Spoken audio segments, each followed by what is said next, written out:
Democratic rising star Jared Moskowitz dunked on his Republican colleagues during the latest congressional witch hunt of Hunter/Joe Biden. Intrigued? Then click that like, subscribe, and the alert bell, and maybe check out my Patreon, and enjoy the video.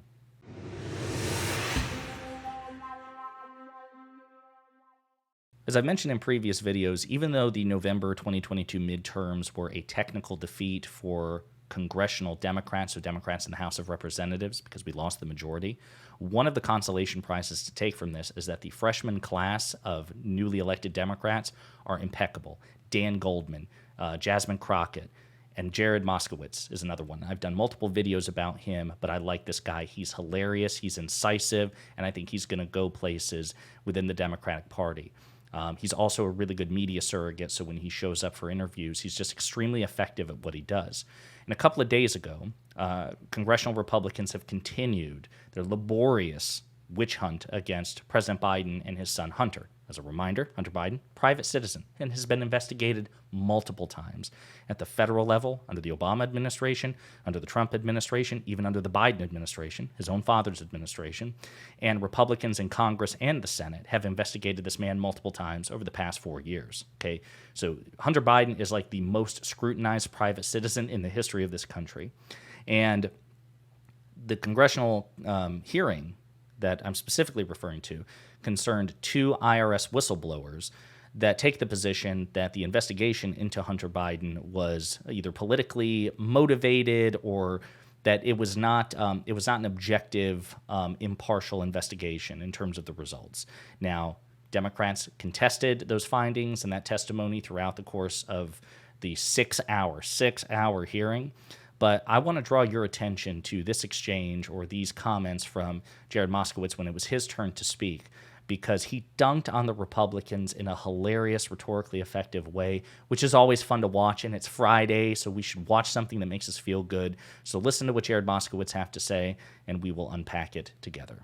Heard a lot about the Bidens, the Biden family, Biden associates, right? Bidens, plural, the S. What does the apostrophe mean? But not Joe Biden. Didn't hear a lot about Joe Biden. Why? Because he didn't do anything. This has nothing to do with him. You know, my colleagues talked about foreign countries, foreign entities, trying to make it all scary for the American people.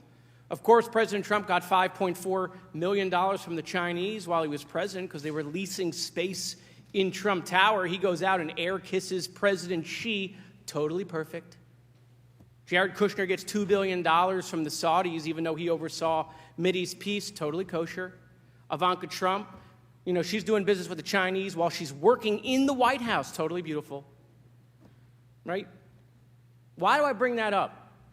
They want to say you have credibility. The problem is they have none. They have no credibility. And because you're here at their behest, their lack of their credibility questions your credibility. So yeah, that was extremely well put by Jared Moskowitz. I loved the clever turns of phrase. So using words like kosher and using the impressions of Donald Trump, totally perfect, totally perfect. But he's right, and we've talked about this before. The fact of the matter is, the double standard that pervades the Republican Party with respect to ethics is phenomenal. I mean, it's extraordinary. It's completely unjustified. There is absolutely no logical reason, no rational, consistent reason to place a greater scrutiny on a private citizen like Hunter Biden than former government employees like Jared and Ivanka Kushner, right? At the end of the day, power and responsibility scale, and Jared and Ivanka had much more power than Hunter Biden ever did because they were actually working for the government. They were government agents, senior advisors to the president, extremely powerful, extremely influential. They had access to state leverage, state security clearances.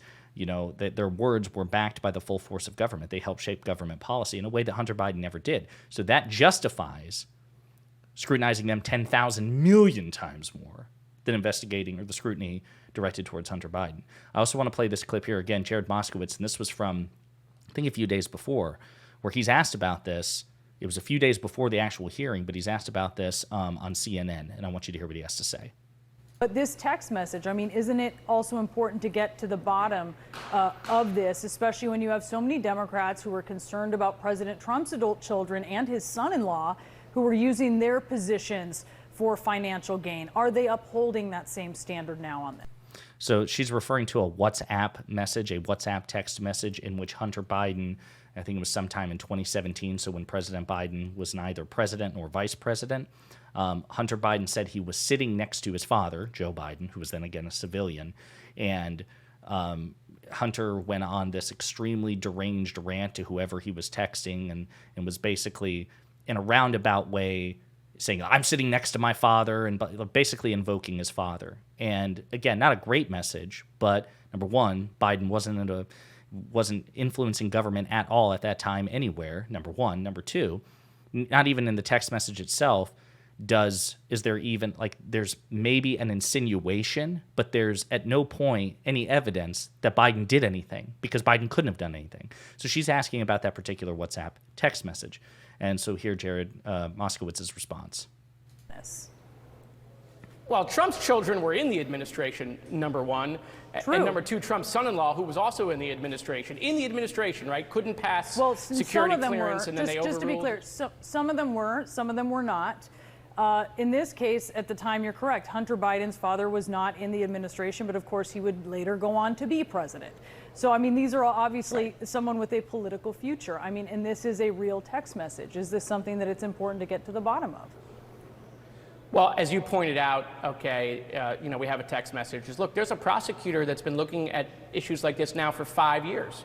And so if Hunter Biden violated the law, then just like we say about Donald Trump, no one is above the law, then obviously the prosecutor needs to bring charges, just like they did on the tax issue and on the gun issue. That being said, we don't know if Joe Biden was sitting next to Hunter. That's the bipolar thing that my colleagues do. They come out and they say, Hunter Biden, he does drugs and he does this and he does that. And then they find a text message and they want to treat like it came down from Mount Sinai on a tablet from Moses. We have no idea what this text message means. And so they're not doing real oversight. They're not trying to get to the bottom of this. They're trying to pump up Trump's numbers in the polls by going after the Biden family, trying to turn them into the Sopranos. It's a complete joke. Okay, and it's not the same what went on in the Trump administration with Jared Kushner taking $2 billion from the Saudis. Look, and as we... So yeah, that was an extremely effective response, and it's absolutely true. And I know I've been harping on it a lot, but I'm not going to stop, because I shouldn't stop, because nobody should stop. At the end of the day, we have to reject. We have to, you and I and everybody watching and every other commentator on the internet, infinitely more influential than myself, we all need to categorically reject the asymmetry of expectations and stop talking about Hunter Biden. Like, listen, you've investigated Hunter Biden 4 times. I'm tired of talking about Hunter Biden. If Hunter Biden's guilty, he should be prosecuted. If they can make a case for whatever charge, they should attempt to do so. If he's found guilty, he should be punished accordingly. But that's it. I'm done talking about Hunter Biden. I want to talk now all about Ivanka and Jared and basically reclaim the narrative. Democrats, when it comes to nepotism and corruption in government, Democrats should not stop ever talking about Ivanka and Jared and Donald, period.